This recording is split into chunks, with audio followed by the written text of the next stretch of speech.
అపోస్తలుడైన పౌలు కొరింథీయులకు రాసిన పత్రిక 15, 16, 17, 18 వచనాలు మనం చదువుకున్నాం.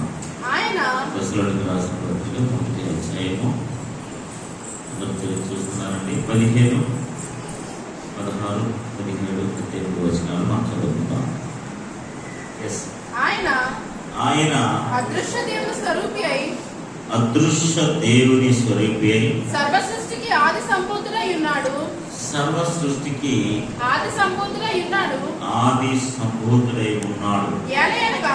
ఏలయనగా భూమి అందున్నవి దృశ్యమైనవి గాని అదృశ్యమైనవి గాని అవి సింహాసనములైనను ప్రభుత్వములైనను ప్రధానులైనను అధికారులైనను సర్వమును ఆయన యందు సృజించబడెను. సర్వమును ఆయన ద్వారాను ఆయన బట్టియు సృజింపబడెను. ఆయన అన్నిటికంటే ముందుగా ఉన్నవాడు ఆయనే సమస్తానికి ఆధారభూతుడు. సంఘము అను శరీరానికి ఆయన శిరస్సు. ఆయనకు అన్నిటిలో ప్రాముఖ్యము కలుగు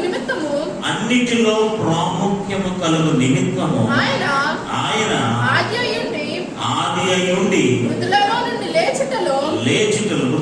నుండి లేచుటలో ఆది సంపూర్ణుడాయను. ఆమేన్. హల్లెలూయా, హల్లెలూయా. ఇక్కడ అపోస్తలుడైన పౌలు ఈ పత్రిక రాయడానికి గల ప్రధానమైన ఉద్దేశం, యాక్చువల్గా ఇది చాలా ఇప్పుడు మనం చదివిన ఈ 4 వచనాలు కూడా హార్ట్ ఆఫ్ ద బుక్ అంటాం. అంటే అపోస్తలుడైన పౌలు ఎందుకు ఈ ఉత్తరాన్ని రాయాల్సి వచ్చింది అన్నదానికి ఒక మూల ప్రధానమైన కారణం అన్నమాట.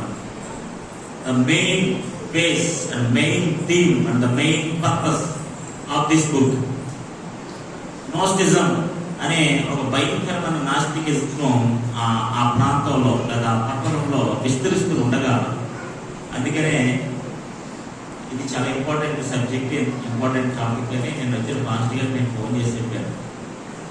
నేను మార్నింగ్ అన్న మేము మంచి థీమ్ ఆఫ్ ది బుక్ దగ్గరకు వచ్చాం, హార్ట్ ఆఫ్ ది సబ్జెక్ట్ దగ్గరకు వచ్చాం, దీని విషయమై మీరు మాట్లాడితే నేను కూడా నేర్చుకుంటాను, I to learn from you అని నేను చెప్తే మరి వారికి సమయం కుదరక వారికి బిజీ షెడ్యూల్ బట్టి ఆల్రెడీ మా సిలువ మీద మాట్లాడుతున్న విషయాన్ని వారు ధ్యానించారు. నిజంగా చాలా మంచి ఉపదేశం అనిపించారు. దేవుని స్తోత్రం కలుగుగా. హల్లెలూయా. నాస్టిజం అనే ఒక సిద్ధాంతం ఏం చెప్తుందంటే, దేవునికి మనుషులకి చాలా మధ్యవర్తులు ఉన్నారు, మీడియేటర్స్ ఉన్నారు. దేవునికి మనుషులకి చాలా మంది మధ్యవర్తులు ఉన్నారు. ఆ మధ్యవర్తులు ఎవరంటే దేవదూతలు లాంటి వారు. ఆ మధ్యవర్తులు ఎవరంటే దేవదూతలు లాంటి వారు. కేవలము దేవదూతలు మాత్రమే, కేవలం ఆ పని నిమిత్తం వాడుకునే వారు మాత్రమే తప్ప వారు ఏమాత్రం కూడా దైవికమైన దైవత్వాన్ని కలిగిన సర్వ సంపూర్ణత కలిగిన వారు కాదు. ఈ నాస్టిజం లేకపోతే ఈ నాస్తికత్వాలు వాళ్ళు ఏమంటారంటే, యేసు ప్రభు కూడా ఆ దూతల్లోని ఒక దూత లాంటి వాడే. ఆయన దేవుడు కాదు, ఆయన దేవుడిలో ఎలాంటి పాలు పంపులు లేవు, ఆయనకి దేవునికి ఎటువంటి సంబంధం లేదు. Is like an Angel. Bible గ్రంథంలో మిఖాయేలు, గాబ్రియేలు లాంటి దూతలు మనకు కనపడతారు కదండి. వాళ్ళు ఆయా పని వచ్చినప్పుడు అలా పనిచేసి వచ్చి మళ్ళీ వెళ్ళిపోతారు. దే ఆర్ మెసెంజర్స్, వర్తమానం తీసుకొచ్చేవాళ్ళు. దే ఆర్ ప్రొటెక్షన్స్, లేదా సమ్టైమ్స్ దే ఆర్ ఫైటర్స్, పోరాడేవాళ్ళు. కొన్నిసార్లు వర్తమానం తీసుకొచ్చేవారు, కొంతమంది కొన్నిసార్లు ఆయన పని నిమిత్తం వాడబడే దూతలు లాంటి వారు తప్ప నిశ్చయముగా క్రీస్తు లేదా దేవుని యొక్క స్వరూపంలో ఉన్నవారు మాత్రం కాదు. ఇప్పుడు నాస్టిజం అనే ఈ సిద్ధాంతం వాళ్ళు ఏం చెప్తారంటే, మీరు జాగ్రత్తగా వినండి. ఈరోజు రేపు సాయంత్రం ఈ 3 మెసేజ్లు కూడా మనం ఎందుకు ఈ పుస్తకాలు చదువుతున్నాం అన్న దానికి చాలా ఆయపొట్టులాంటిది అనమాట. నేను చాలా చదివి ఒక కంక్లూషన్కి వచ్చాను. దానికి ఏదోలాగా మీ బుర్రలో పెట్టి, ఎంతో కొంత మీ బుర్రలో పెట్టి, ఎంతో కొంత ఎంతగా 100% కాకపోతే కనీసం 10% మీకు అర్థం అవ్వాలని నా ప్రయత్నం నేను చేస్తున్నాను. ఆమేన్. హల్లెలూయా. కొద్ది టైం తీసుకున్నా పర్లేదు, ఎందుకంటే ఇది హార్ట్ ఆఫ్ ద బుక్ అనమాట. ఆ పుస్తకం ఎందుకు రాశాడో దీని ఉద్దేశం అనమాట. అప్పుడున్న ఆ పట్టణంలో కొంతమంది ఏం చేస్తున్నారంటే, యేసు ప్రభువే రక్షకుడు, ఆయన దైవ కుమారుడు, ఆయన రక్తం ద్వారా మనం అందరం రక్షించబడ్డాం అని పౌలు లాంటి గొప్ప గొప్ప దైవజనులు మనందరికి ఉపదేశం ఇచ్చి సువార్త ప్రకటించి వాళ్ళందరిని మార్చి ప్రభువులోకి నడిపిస్తే, వేరే ఎవరో వచ్చి వాళ్ళు ఏమంటారంటే, యేసు ప్రభు దేవుడు కాదు, ఆయన దేవుని యొక్క స్వరూపం కాదు, ఆయన కేవలం దూత లాంటి వాడు మాత్రమే, ఆత్మ పరిశుద్ధతకు సంబంధించింది, శరీరం ఎప్పుడు కూడా చెడ్డది, బాడీ ఈ శరీరం అనేది, మాంసం అనేది ఇప్పుడు కూడా చెడ్డ స్వభావానికి సంబంధించింది, ఆత్మ ఎప్పుడు క్లియర్ గా ఉంటుంది, శరీరం ఎప్పుడు కూడా చెడ్డ ఆలోచనలు కలిగి ఉంటుంది, చెడ్డ పనులు చేస్తుంది. కాబట్టి శరీరంగా ధరించుకున్న లేదా శరీరంతో దాల్చుకున్న ఈ మనుషుడు ఖచ్చితంగా చెడ్డవాడే, ఆయన ఆలోచనలు చెడ్డవే అని యేసు ప్రభు వారిని మాంసంతో ఉన్నాడు కాబట్టి, శరీరంతో ఉన్నవాడు కాబట్టి, శరీర సంబంధమైన పదార్థము కలిగి ఉన్నవాడు కాబట్టి అతను చెడ్డవాడు, అతని ఆలోచనలు చెడ్డవి, ఏమాత్రం కూడా ఆయనలో దైవికత లేదు, కేవలం ఆయన ఒక దూత లాంటి వాడు మాత్రమే, దైవ స్వరూపము కాదు. ఆమేన్. అర్థమవుతుందండి మీకు? వాడు చెప్పే బోధ ఏంటంటే, వాళ్ళు యేసు ప్రభుని ఎలా ప్రకటిస్తున్నారంటే, యేసు ప్రభు కూడా మనలాంటి శరీరం కలిగిన వాడే కాబట్టి, శరీరం అనే పదార్థం ఎప్పుడు చెడ్డది కాబట్టి, అంతే కదండి. బాడీ ఎప్పుడు కూడా ఎలా ఉంటుందండి, మనం ఎప్పుడు కూడా అది చెడ్డగానే ఉంటుంది కదా, మట్టి ఉంటుంది, మలినం ఉంటుంది, అవును కదా, శుభ్రంగా ఉండదు. మనం ఇప్పుడు ప్రతిరోజు దాన్ని క్లీన్ చేయాలి. ఆత్మ ఎప్పుడు శుద్ధంగా ఉంటుంది, ఆత్మ ఎప్పుడు కూడా పరిశుద్ధంగా ఉంటుంది. ఏంటి, ఆత్మ పరిశుద్ధమైంది, ఆత్మ మంచిదే, కానీ శరీరమై ఉన్న ఈ క్రీస్తు మాత్రం ఆయన శరీరంతో ఉన్నవాడు కాబట్టి ఆయన చెడ్డవాడే అని యేసు ప్రభువును ఒక చెడ్డవాడిగా, యేసు ప్రభువును ఒక దూతగా, యేసు ప్రభువును ఒక దేవుడి కుమారుడు కాదు అన్నట్టుగా వీళ్ళందరూ కూడా ఆ పట్టణాల్లో ప్రవేశించి, ఆ సంఘాల్లో ప్రవేశించి యేసు ప్రభువును తక్కువగా చేసి మాట్లాడటం, యేసు ప్రభు యొక్క త్యాగాన్ని తక్కువగా చేసి మాట్లాడటం, యేసు ప్రభు యొక్క గొప్పతనాన్ని, విశిష్టతను, ఆధిక్యతను, ప్రాధాన్యతను, మహిమత్వాన్ని, మహిమ కలిగిన స్థితిని, వీటన్నింటినీ కూడా తక్కువ చేసి కించపరిచి యేసు ప్రభువుని కింద పెట్టాలని చూశాడు. మీకు అర్థమవుతుంది కదా.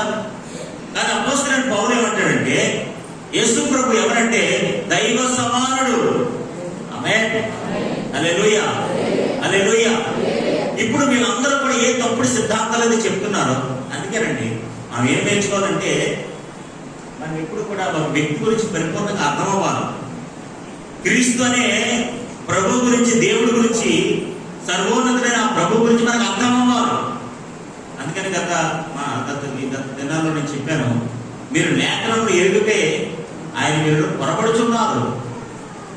మీరు లేఖనాలు తెలియదు, దేవుడి గురించి తెలియదు, క్రీస్తు గురించి తెలియదు, ఆయన స్వారూప్యం తెలియదు, ఆయన సర్వ సమృద్ధి మనకు తెలియదు, ఏమీ మనకు తెలియదు.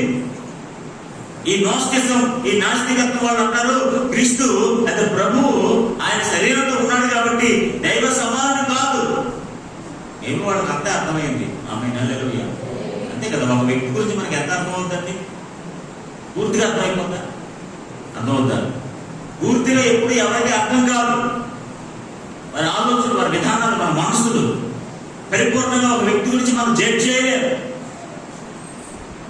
క్రీస్తు పట్ల కూడా చాలా మంది సిద్ధాంతపరమైన వ్యక్తులకు, లోక సంబంధమైన మతస్థులకు, లేదా ప్రధానులకు, శాస్త్రులకు, సద్దుకైలకు, వీళ్ళందరికీ కూడా ఆయన మీద మంచి ఒపీనియన్ లేదు.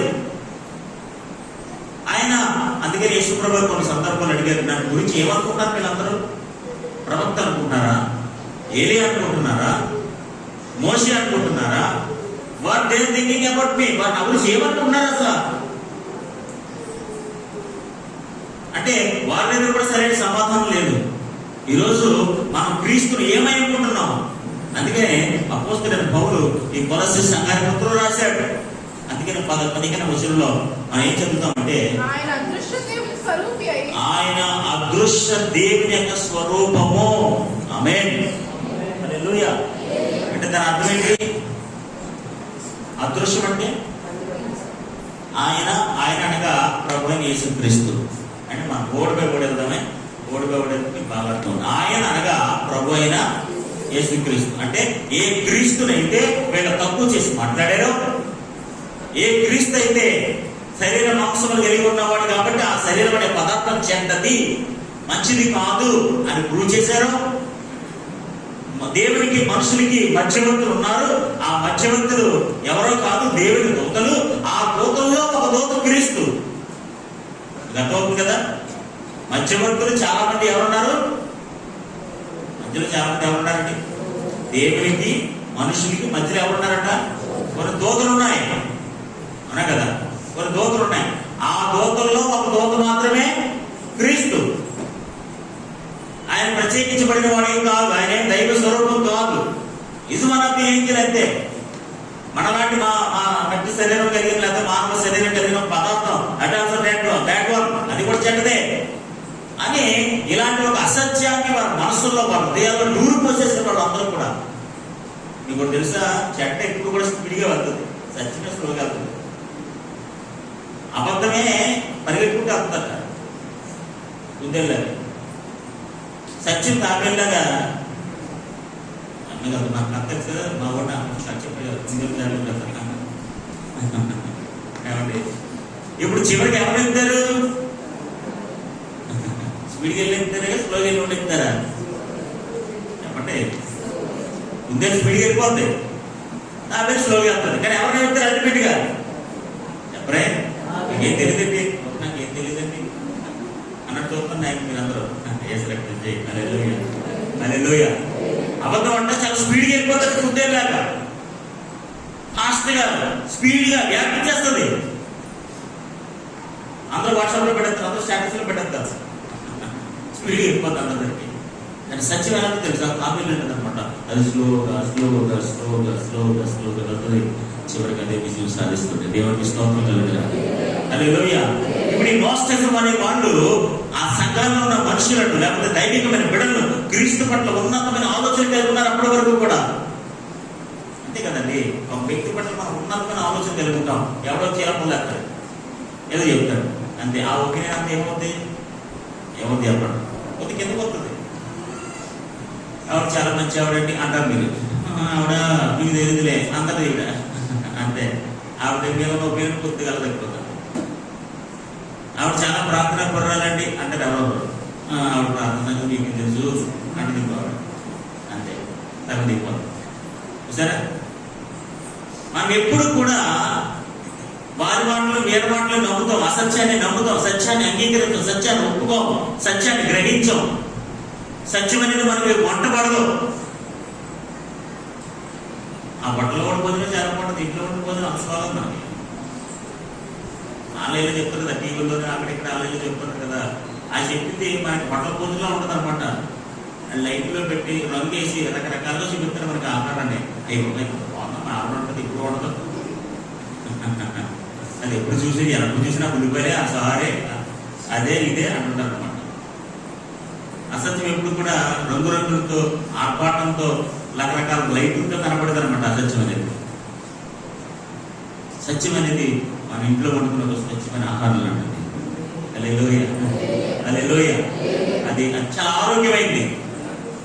ఇప్పుడు బయట తినే ఆహారం చాలా అనారోగ్యమైంది. ఎందుకంటే అందులో స్పైసెస్ అవి ఇవి అన్నీ వేసేస్తారు. చాలా చూడటానికి ఆర్భాటంగా ఆనందంగా కనిపించినా అది మనకు హాని చేస్తుంది. ఎక్కువ శాతం, తక్కువ శాతమే మనకు మేలు కలిగిస్తుంది, ఎక్కువ శాతం హాని చేస్తుంది. ఇప్పుడు ఈ నోస్టిజం అనే వాళ్ళు సంఘాలను ప్రవేశించి పౌలు గారు ఎపఫ్రా ద్వారా ఒక అద్భుతమైన సంఘాలు కట్టి క్రీస్తును ప్రకటించి, క్రీస్తు ప్రభు పట్ల ఉన్నతమైన ఆలోచనలు ప్రకటించి, ఒరే బాబు, క్రీస్తు అంటే ఎవరు కాదు, ఆయన చాలా ఉన్నతుడు, గొప్పవాడు, దేవుని యొక్క స్వరూపము, దేవుని యొక్క స్వరూపమై ఉండి మన కోసం వ్యక్తిగా చేసుకుని భూమి మీద వచ్చి మనుషునిగా బ్రతికి సకల తిప్పలు పడి సకల బాధలు పడి నీ కోసం వెల చెల్లించి మరణించి రక్తం దాచి రుచించాడే తిరిగి లేచి నీ కోసం ప్రాణం పెట్టాడు అంటే ఆయన ఎవరో వచ్చాడు అంటాడు, క్రీస్తు దేవదూతలు అంటాడు, ఆయనకు అంత సీన్ లేదు అంటాడు. ఇలా అన్నమాట. దేవుని బిడ్డలారా, మనకంటూ క్రీస్తు పట్ల ఉన్నతమైన ఉద్దేశం కలిగి ఉండాలి. ఆమేన్. హల్లెలూయా, హల్లెలూయా.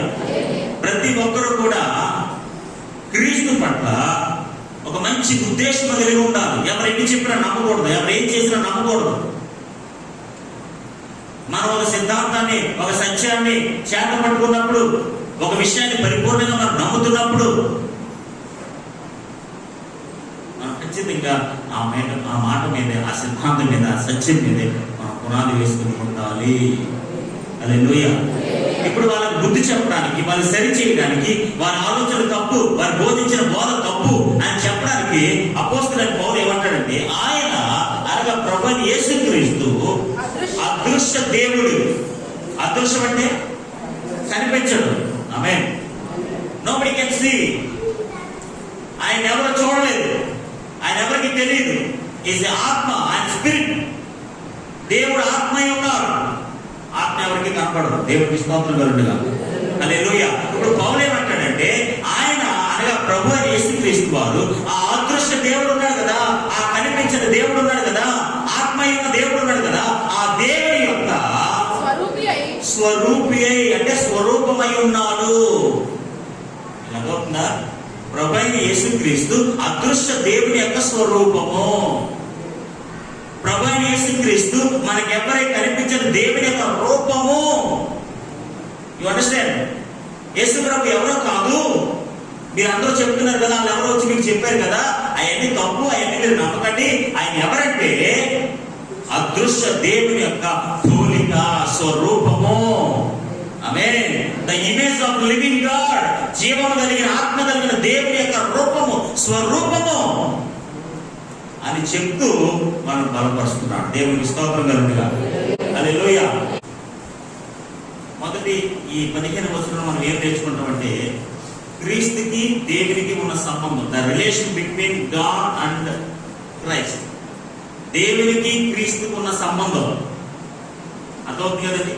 క్రీస్తుకి సృష్టికి ఉన్న సంబంధం, క్రీస్తుకి సంఘానికి ఉన్న సంబంధం. ద రిలేషన్ బిట్వీన్ క్రీస్తుకి దేవునికి ఎలాంటి సంబంధం ఉంది? క్రీస్తుకి సృష్టికి 16-17 వచనాలు, క్రీస్తుకి సంఘానికి 18 వచనం. సో ఈ వచనాలన్నీ కూడా యేసు ప్రభు వారు దేవునితో, సృష్టితో, సంఘంతో ఎలాంటి సంబంధం కలిగి ఉన్నారు. వీళ్ళేమంటారంటే, క్రీస్తు ఎవరికి ఎలాంటి సంబంధం లేదు. ఆయన సృష్టిలో కానీ, సంఘంతో కానీ, దేవునితో కానీ ఆయనకి ఎలాంటి పాలుపప్పులు లేవు. ఆయన ఒక దూత మాత్రమే, ఆయన ఒక మెటీరియల్ మాత్రమే, ఒక పదార్థం లాంటి వాడమే. ఆయనకి ఎవరితోనూ ఎటువంటి సంబంధాలు లేవు అని అంటే పౌలు గారు ప్రూవ్ చేస్తున్నారు. ఏమనంటే, ఈయనకి దేవునికి సంబంధం ఉంది, ఈయనకి సృష్టికి సంబంధం ఉంది, ఈయనకి సంఘానికి సంబంధం ఉంది. సంబంధం లేకుండా ఆయన ఎక్కడా లేడు. దేవునితో ఎలా సంబంధం ఉంది, సృష్టితో ఎలా సంబంధం ఉంది, సంఘంతో ఎలాంటి సంబంధం ఉంది, ఈ సంబంధాలు, ఈ రిలేషన్షిప్ ని ఎలాగైతే ప్రూవ్ చేస్తున్నాడో ఇక్కడ మనం చూస్తున్నాం. దేవునికి స్తోత్రం కలుగునుగా. మీకు అర్థమైంది కదండి? ఈ మనం చదివిన వాక్యాలు, ఈ వచనాలన్నీ కూడా పౌలు భక్తుడు ఏం చెప్పాలనుకుంటాడంటే, క్రీస్తుకి వీళ్ళందరితో సంబంధం ఉంది. వాళ్ళందరూ ఏం చెప్తున్నారంటే, క్రీస్తుకి దేవుడికి సంబంధం లేదు, సృష్టితో సంబంధం లేదు. వాళ్ళు ఏమంటారంటే, ఈ నాస్టిజం వాళ్ళు ఏమంటారంటే అండి, దేవుని దగ్గర చాలా ఆత్మలు ఉన్నాయి, దేవుని దగ్గర చాలా ఆత్మలు ఉన్నాయి. ఆ ఆత్మలో ఎక్కువ ఆత్మలు అన్నమాట, చాలా ఎక్కువ ఎక్కువ ఆత్మలు. ఆత్మలు అలా రాను రాను రాను రాను రాను తప్పు అయిపోయి, లేకపోతే తప్పు అయిపోయి చిన్న అయిపోయి అన్నమాట. ఆ చిన్న ఆత్మల ద్వారా వచ్చే పదార్థం, లేదా ఆ చిన్న ఆత్మల ద్వారా కలిగే పదార్థాన్ని దేవుడి ప్రపంచాన్ని సృష్టించాడు. ఈ సృష్టికి క్రీస్తుకి అసలు ఎటువంటి సంబంధం లేదు. చూడండి, నేను రాశాను మీకోసం, మీకు అర్థమవుతాను రాశాను.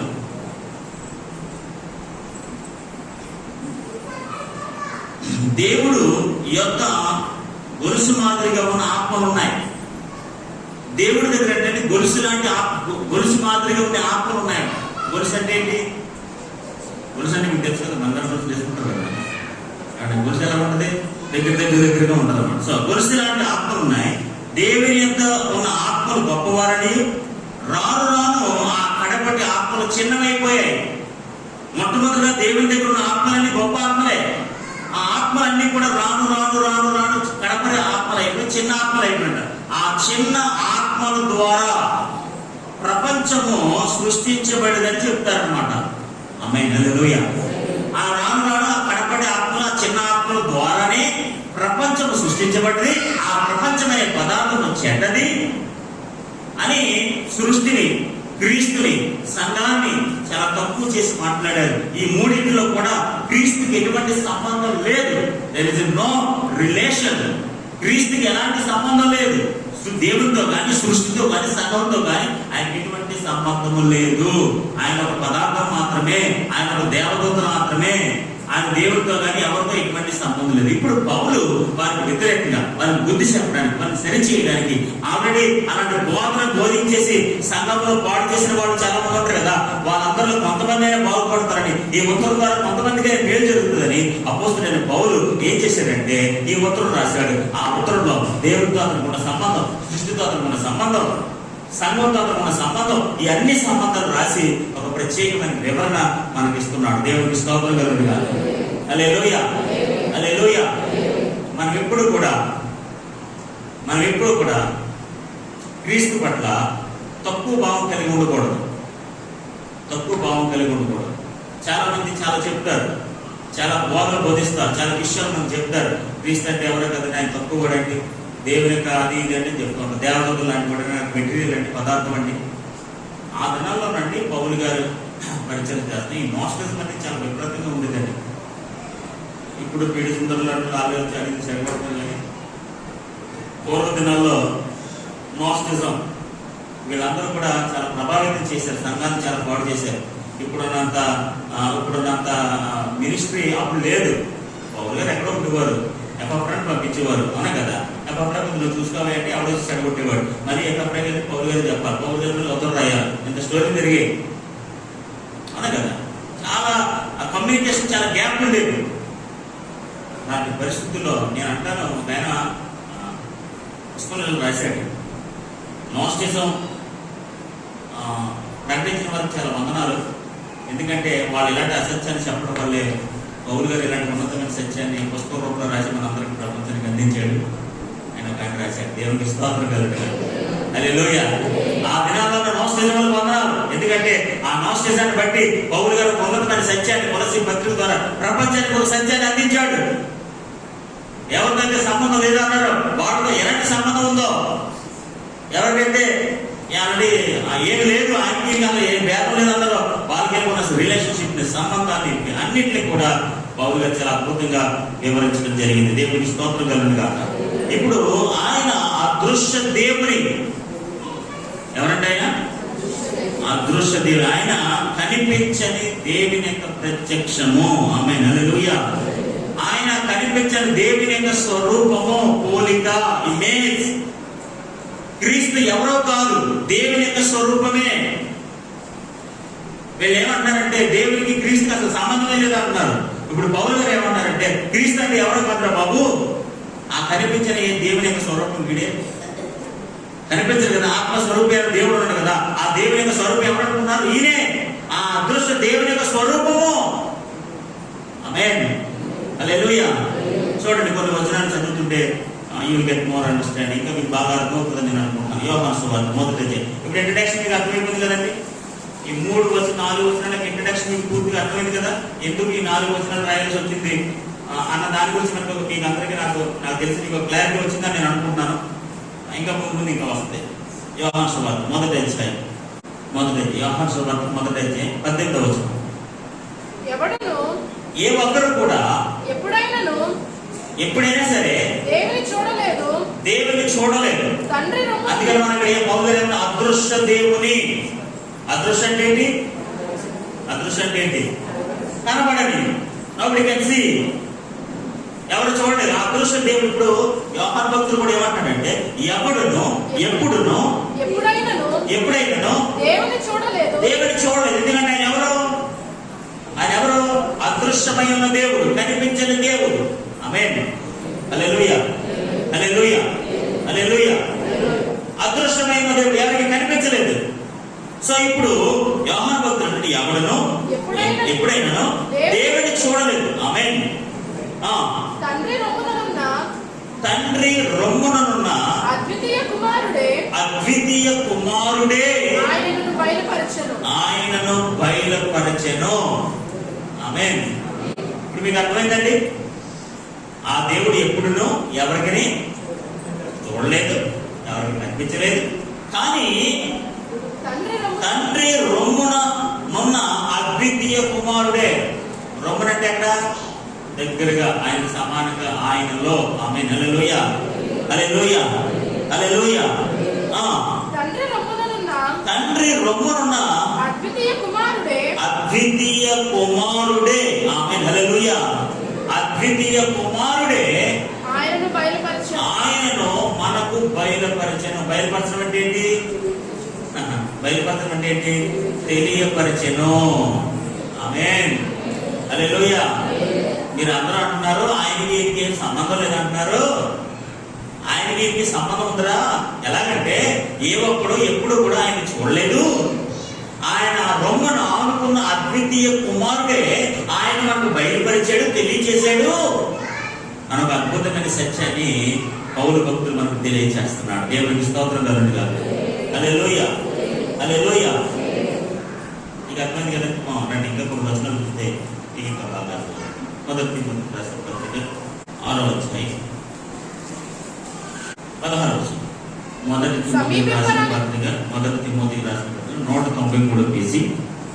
మొదటి తిమోతి రాసిన పత్రిక 6వ అధ్యాయము 16వ వచనం చదువుకుంటాం.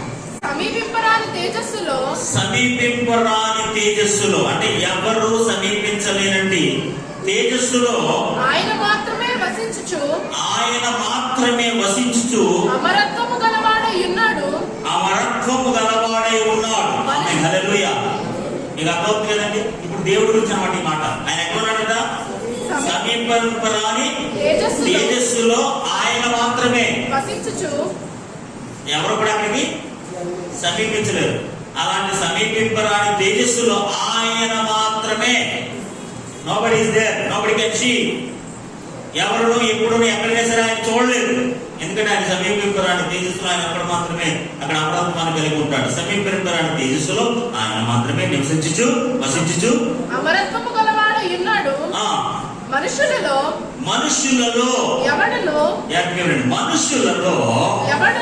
ఎవడును ఆయనను చూడలేదు, ఎవడును చూడనేరడు. ఆయనకు ఘనతయు శాశ్వతమైన ప్రభావము కలిగి ఉండును గాక. ఆమేన్. హల్లెలూయా. ఇప్పుడు అపోస్తలుడైన పౌలు చెప్తాడు, ఆ అదృష్ట దేవుడు ఎవరికి కనిపించాడు? సమీపింపరాని తేజస్సులో వసించుచు ఆయన మాత్రమే అమరత్వము కలిగి ఉన్నవాడు. ఆ అదృష్ట దేవుడు ఎవరికి కనిపించిన వాడు. ఆమేన్. హల్లెలూయా. అందుకని ఇక్కడ పౌలు అంటాడు తిమోతితో, మనుషులలో ఎవడును ఆయన చూడలేదు. ఆమేన్. హల్లెలూయా. మనుషులు ఎవరు కూడా ఆయన చూడలేదు, ఎవడును చూడలేడు. ఆమేన్. హల్లెలూయా. నిజంగానండి, మనం ఎప్పుడు కూడా దేవుణ్ణి కానీ ఆయన రూపాన్ని ఎవరు చూడలేదు. నిజంగా యేసు ప్రభువారు ఆ దేవుని యొక్క ప్రత్యక్షతను భూమి మీదకి తీసుకొచ్చారు. ఆమేన్. హల్లెలూయా, హల్లెలూయా. ఆయన రొమ్మును ఆనుకున్న అద్వితీయ కుమారుడే ఆయన మనకు బయలుపరిచాడు. ఆ అదృశ్య దేవుని యొక్క స్వరూపము ఆయన. ఆ అదృశ్య దేవుని యొక్క స్వరూపము is image of living God. ఆ అద్వితీయ దేవుని సమీపింపరాని తేజస్సులో ఉన్న ఆ అమరత్వాన్ని కలిగిన ఆ దేవుని యొక్క స్వరూపము ఎవరో కాదు, ఈ క్రీస్తే. అలాంటి క్రీస్తుని మీరు పట్టుకుని ఆయన మీకు సంబంధం లేదంటారు. ఆయన శరీరంతో ఉన్నాడు కాబట్టి ఆయన మెటీరియల్ పదార్థం చెడ్డదంటారు. ఆయన కూడా ఒక దోత లాంటి వాడు దోతే అంటారు. కానీ ఆ దేవుని యొక్క నిజ స్వరూపము బయలుపరచడిని ఎవరో క్రీస్తుని ఒప్పుకోవడం లేదు. దేవునికి స్తోత్రం కలుగుగా. పౌలు ఏమంటాడంటే మీరు అన్నదంత తప్పు. ఆయన ఎవరంటే అదృష్ట దేవుని యొక్క నిజ స్వరూపము. హల్లెలూయా. తండ్రి రొమ్మను ఆనుకున్న అద్వితీయ కుమారుడే ఆయన మనకు బయలుపరిచెను. ఆమేన్. హల్లెలూయా, హల్లెలూయా. కాబట్టి ఇప్పుడు క్రీస్తు ఏం చేశారంటే దేవుడు ఎలాంటి వాడో క్రీస్తు వెల్లడి చేశాడు. ఆమేన్, హల్లెలూయా. దేవుని యొక్క స్వభావం ఏంటో, దేవుని యొక్క లక్షణాలు ఏంటో, దేవుని యొక్క ఉద్దేశాలు ఏంటో, దేవుని యొక్క పని ఏంటో ఇప్పుడు భూమి మీదకి వచ్చిన నరుడిగా ఈ భూమి మీదకి వచ్చిన క్రీస్తు వెల్లడి చేశాడు, ప్రకటించాడు, చెప్పాడు. ఏ మనుషుడు కూడా, ఏ ఒక్కరు కూడా ఆయన చూడలేదు, చూడనేరడు. ఎందుకంటే ఆయన అదృశ్య దేవుడు ఎవరికి కనిపించాడు. సమీపంలో ఆయన తేజస్సును ఆయన మాత్రమే అమరత్వాన్ని కలిగి ఉంటాడు. Nobody can reach there, nobody can go there. ఆయన ఎవరు రీచ్ అవ్వలేదు, ఎవరు వెళ్ళలేరు. ఇప్పుడు అలాంటి అద్వితీయ అమరత్వాన్ని కలిగిన దేవుడిని క్రీస్తు స్వరూపంలో మన మధ్యకు వచ్చాడు. దేవుడికి స్తోత్రం కలుగును. హల్లెలూయా, హల్లెలూయా. ఇప్పుడు ఎవరైతే క్రీస్తుని ఎరిగి ఉంటారో వారు ఖచ్చితంగా దేవుని ఎరిగిన వారే. ఆమేన్, హల్లెలూయా. క్రీస్తే దేవుని యొక్క అదృశ్య స్వరూపమై ఈ భూమి మీదకి వచ్చాడు. దేవునికి స్తోత్రం కలుగును గాక. హల్లెలూయా. ఈ మోసం చేసిన వాళ్ళందరూ దేవునికి క్రీస్తుకి అసలు సంబంధమే లేదు. వాళ్ళిద్దరికి అసలు సంబంధమే లేదు. ఆయన వేరు, ఈయన వేరు. ఈయన ఒక పదార్థం లాంటి వాడు, శరీరము ఇవన్నీ కూడా చెడ్డ పదార్థంతో కూడినవి కాబట్టి ఆ చెడ్డ పదార్థమైన శరీరం కలిగిన ఈయన ఆ అదృశ్య దేవుడు ఎలా బయలుపరుస్తాడు, అతనికి ఎలాంటి సంబంధం ఉంది ఎంతో అని చెప్పి రకరకాలుగా ఈ యొక్క దేవుని యొక్క సిద్ధాంతాన్ని, దేవుని యొక్క సత్యాన్ని పాడు చేయాలని ప్రయత్నం చేసి విపరీతంగా సంఘాల్లో సత్యాన్ని బోధించడం జరిగింది. దేవునికి స్తోత్రం కలుగునుగా. హల్లెలూయా, హల్లెలూయా. చూడండి, ఇంకా కొన్ని వచనాలు మనం చూద్దాం. యోహాను సువార్త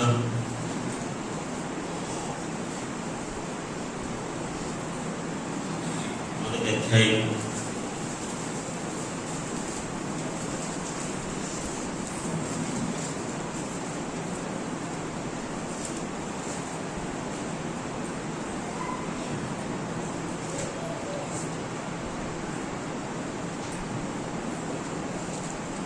14వ వచనం.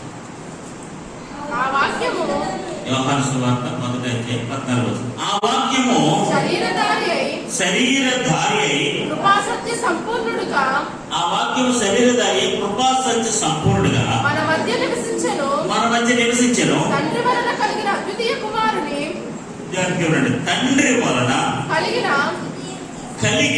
అద్వితీయ కుమారుని మహిమ వలె, తండ్రి వలన కలిగిన అద్వితీయ కుమారుని మహిమ వలె మనము ఆయన మహిమను కనుగొంటిమి. హల్లెలూయా. మనము ఆయన మహిమను కనుగొంటిమి. ఎవరి మహిమను? ఆ దేవుని మహిమను. ఎలాగండి?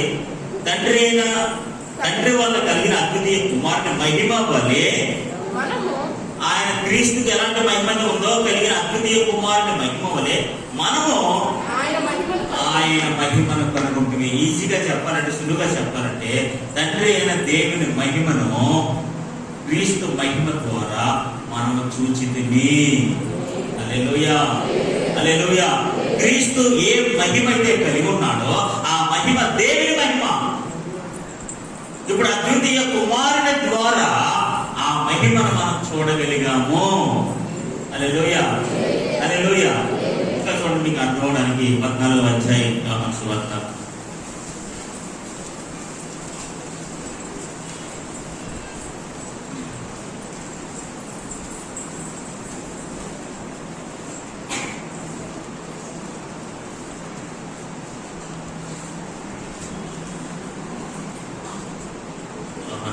14వ అధ్యాయం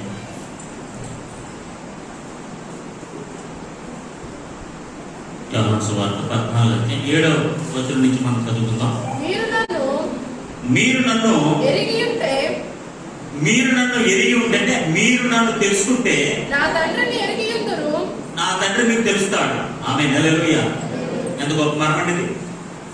యేసు ప్రభువు శిష్యులతో చెప్తున్నారు, if you know me you will know the father. మీరు నన్ను తెలుసుకుంటే నా తండ్రిని తెలుసుకుంటారు. ఎందుకు? నేను అదృశ్య దేవుని యొక్క స్వరూపాన్ని నేనే కాబట్టి. ఆమేన్, హల్లెలూయా. మీకు అర్థమవుతుందా? ఇప్పుడు పోలికలు అంటారు కదా, అచ్చం మీ అమ్మ పోలిక, అచ్చం మీ మామయ్య పోలిక, అచ్చం మీ బాబు పోలిక, అంటే అచ్చం మీ అమ్మ పోలిక. పోలికలు ఉంటాయి లేదా? చెప్పండి, ఉంటాయి లేదా? ఆ పోలిక బట్టి ఏం చెప్తాం? అంటే చిన్నప్పుడు ఆంధ్ర స్కూల్కి వెళ్ళినప్పుడు మెడగనబ్బాయి అంట ఎందుకంటే బొమ్మ కనపడవచ్చు కదా, మెడగనబ్బాయి ఇంక మనం ఏం చెప్పుకోవచ్చు, మెడగనబ్బాయి తెలుసుకుని అందరూ, ఎందుకంటే బొమ్మలు ఒకటి కదా, అన్నీ ఒకటి అనుకోండి. జనరల్గా నన్ను ఎరిగి ఉంటే నా తండ్రిని ఎరిగి ఉందురు. నా తండ్రిని తెలిసిపోతారు మీరు. ఆమె హల్లెలూయా. నా తండ్రి కోసం మీకు స్పెషల్గా తెలియాల్సిన పని లేదు, అదృష్ట దేవుడి గురించి మీకు అర్థం అవ్వాల్సిన పని లేదు. ఇఫ్ యు నో మీ, నన్ను ఎరిగి ఉంటే నా తండ్రిని ఎరిగి ఉందురు. ఖచ్చితంగా ఆ అదృష్ట దేవుడిని మీరు తెలుసుకుంటారు, ఎరిగి ఉంటారు. హల్లెలూయా. ఇప్పుడు వెళ్ళేమంటారంటే ఆయనకి ఇంకా అసలు సంబంధమే లేదంటారు. దేవుడికి గ్రీస్కి అసలు సంబంధం లేదు. ఆయన ఎవరో ఈయన ఎవరో, ఇది just material being, is Holi God, ఆత్మ కలిగిన దేవుడు, ఈయనకి ఇంకా అసలు సంబంధం లేదు అంటారు వీళ్ళు. యేసు ప్రభువు ఈ భూమి మీదకి వచ్చి ఏం చెప్తారు తెలుసా? ఆ అదృష్ట దేవుని యొక్క నిజ స్వరూపాన్ని నేనే. హల్లెలూయా. ఆ ద్వితీయ దేవుని రొమ్ముని ఆనుకుని ఆయన బయలుపరిచేది నేనే. ఇప్పుడు శిష్యులు అడుగుతున్న ప్రశ్నకి చెప్తున్న మీరు నన్ను ఎరిగి ఉంటే నా తండ్రిని ఎరిగి ఉందురు. నా తండ్రిని ఎరిగి ఉంటారు. ఇప్పటి నుండి మీరు ఆయనను ఎరుగుదురు. ఇప్పటి నుండి ఈ రోజు నుంచి మీరు ఆయనను ఎరుగుదురు. ఆయనను చూచి ఉన్నారని చెప్పాను. ఆయనను చూచి ఉన్నారని చెప్పాను. దేవునికి స్తోత్రం కలుగునుగా. ఇప్పటి నుంచి మీరు ఆయన తెలుసుకుంటారు, మీరు ఆయన చూశారు. ఎంత గొప్ప భాగ్యం అండి. దేవునికి స్తోత్రం కలుగునుగా. ఆ అదృష్ట దేవుడు తెలుసుకోవడం అంటే ఎంత గొప్ప భాగ్యం అండి. ఇప్పుడు పౌలు అంటాడు, లేకపోతే యోహాను పత్రిక మన చదువుతూ యేసు ప్రభువు యొక్క మాటలు మనం ఏం చూస్తామంటే, మీరు నన్ను తెలుసుకుంటే నా తండ్రిని తెలుసుకుంటే, ఇక్కడి నుంచి ఈ రోజు నుంచి నన్ను ఎరిగి ఉంటే ఆయన ఎరిగినట్టే, నన్ను చూస్తే ఆయన చూసినట్టే. దేవునికి స్తోత్రం కలుగునుగా. చూడండి తర్వాత వచనంలో, అప్పుడు ఫిలిప్పు ప్రభువా తండ్రిని మాకు కనపరచుము. ఆమేన్. హల్లెలూయా. ఆ అదృష్ట దేవుడు మాకు చూపించండి, ఆ తండ్రిని మాకు కనపరచండి. Show me the father. ఆ తండ్రిని మాకు చూపించండి. You want to see the father. ఆ తండ్రిని మేము చూడాలనుకుంటున్నాం. ఆమేన్. హల్లెలూయా. హల్లెలూయా. యేసు ప్రభువు ఏమన్నారు? ఆయన సమీపింపరాని తేజస్సులో అమరత్వాన్ని కలిగి ఉంటాడు. పాపం మనం ఆయన దగ్గరికి వెళ్ళాం, ఏ నరుడును ఆయన చూడలేదు, ఎప్పుడు కూడా ఎవరు ఆయన చూడలేరు, ఎవరు కూడా ఆయన దగ్గరికి వెళ్ళలేరు. ఆయన మాత్రమే వసించు అమరత్వాన్ని కలిగి ఉంటాడు, ఎవరికి సమీపించినాడు తేజస్సులో అని చెప్పారు యేసు ప్రభువు వారు. ఏం చెప్పారండి? ఆ తండ్రిని మాకు చూపించమంటే ఏం చెప్పారు చూడండి. ప్రభువా తండ్రిని మాకు కనపరచుము, మాకంతే చాలు ప్రభువా ఆయనతో చెప్పగా యేసు ఫిలిప్పు నేనెంత కాలము నీ యొద్ద ఉండినను నీవు నన్ను ఎరుగవా. దేవునికి స్తోత్రం కలుగునుగా. ఇన్ని రోజులుగా నీ మీతో ఉన్నాను కదా, యు డి నాట్ అండర్స్టాండ్ మీ. నేను నీకు అర్థం అవ్వలేదా? నేను ఎవరో నీకు తెలియలేదా? నేను ఎవరి స్వరూపమో, ఎవరి రొమ్మను ఆనుకుని ఆ అదృష్ట దేవుడి స్వరూపంగా ఇక్కడికి వచ్చానో నీకు అర్థం కావట్లేదా? ఈ రోజున అదే కదా మన బాధ. That is the problem here everywhere. ఎక్కడున్న సమస్య అదే. ఎరగకుండా ఉండటమే, తెలియట్లేదు మనకు. అంతే. ఎవరిని అడిగితే మనకు తెలియదండి. ఎక్కడికి వెళ్తున్నారండి? తెలియదండి. తెలియదు అనే సబ్జెక్ట్ ఎంత మంచిదో తెలుసా? అది పెద్ద సబ్జెక్ట్ అది, అవునా కదా? బస్సు ఎక్కడికి వెళ్తుందండి అని అడిగాడు ఎవడన్నా, నీకు తెలుసు అనేది తెలియదని చెప్పాలి. తెలియదు అన్నమాట ఇంకేం కూడా ఉండదండి. ఎవరికి తెలిసి డాక్టర్ ఎవరైనా ఉన్నారా? తెలియదండి. తెలిసి అన్నాం అనుకోండి, ఎలా తెలుసు? ఆయన ఎక్కడ ఉంటాడు, ఆయన ఫోన్ నెంబర్ రండి, ఆయన అపాయింట్మెంట్ తీసుకోండి, ఆయనకు ఒకసారి రండి, ఆ కూడా తిప్పండి, మా ఆయన దగ్గర తీసుకెళ్ళండి. ఇన్ని బాధలు ఉంటాయి. సైలెంట్గా తెలియదండి అని అన్నాం అనుకోండి, మా మందులు గారు ఆ పనాలు చూసుకుంటాం. హల్లెలూయా. పొరపాటు తెలుసు అన్నామా, మేస్త్రి తెలుసు అన్నామా, ఇంజనీర్ తెలుసు అన్నామా, డాక్టర్ తెలుసు అన్నామా, ఇంక మనం పట్టుకు వీడుతా అంటారు. ఆ దగ్గర తీసుకెళ్ళేదాకా, ఆ చూసేదాకా, ఇందాక మనం పట్టుకున్నాం. ఎందుకు వచ్చిన పడదా? మీకు ఎవరైనా తెలుసండి, దేవుని స్తోత్రం నాకు ఎవరైనా తెలియదండి అని చెప్పేసి అనుకో, నథింగ్ వరీ, మీరేం చేయాల్సిన పర్లేదు కదా.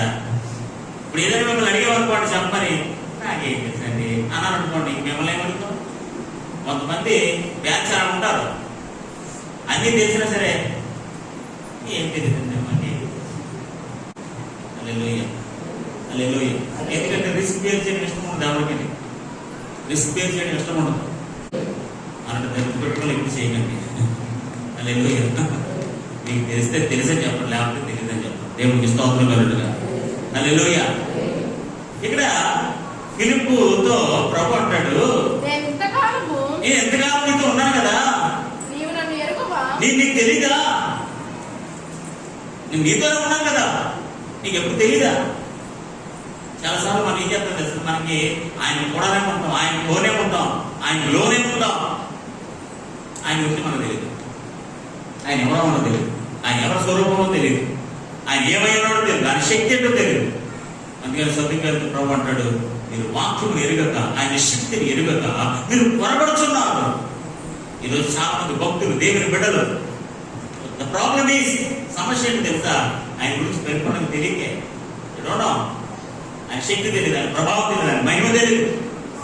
కూడా తిరుగుతున్నాడు, రోజు రొట్టి చేప తినేస్తాడు, తినిపచ్చు కదా, అన్ని తినేస్తాడు. ఆయన కూడా తిరిగేస్తాడు, ఒక డబ్బు సంచి తిరిగేస్తాడు, ఎవరు రొట్టె మొక్కలు ఎప్పుడు తిరిగేస్తారు, అందరూ తిరిగేస్తున్నారు. కానీ ఎవరు ఆయన గురించి తెలుసుకోవట్లేదు.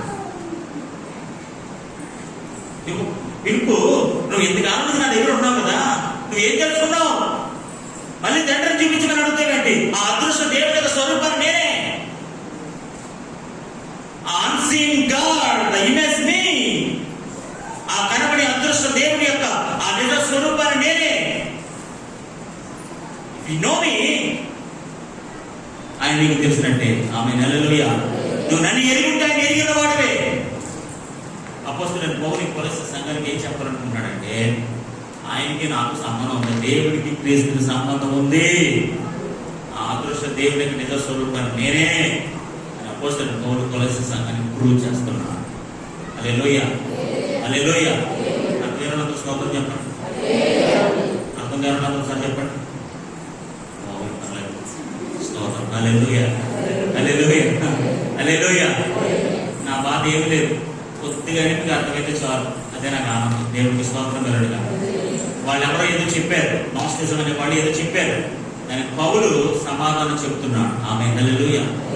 క్రీస్తుకి దేవుడికి అసలు సంబంధం లేదంటే ఈ పదార్థం మాత్రమే, శరీరం కలిగి ఉన్నాడు కదా, శరీరం అనే పదార్థం చెడ్డది కదా, ఈ శరీరం అనే చెడ్డ స్వభావం కలిగిన వాడు మంచి అయిన ఆత్మతో ఎలాంటి సంబంధం కలిగి ఉంటుందండి, అసలు సంబంధమే లేదు అని వీళ్ళందరిలో చెడ్డగెత్తేశారనమాట. ఇప్పుడు పౌలు అంటాడు, అదేం కాదురా అబ్బాయి, అదృష్ట దేవునికి నిజ స్వరూపం క్రీస్తు, సర్వ సృష్టికి ఆయన ప్రముఖుడై ఉన్నాడు, ఆది సంభూతుడై ఉన్నాడు అని చెప్పి కొలస్సీ సంఘానికి ప్రూవ్ చేస్తున్నాడు. దేవునికి స్తోత్రం కలుగుగా. హల్లెలూయా. రేపు సాయంత్రం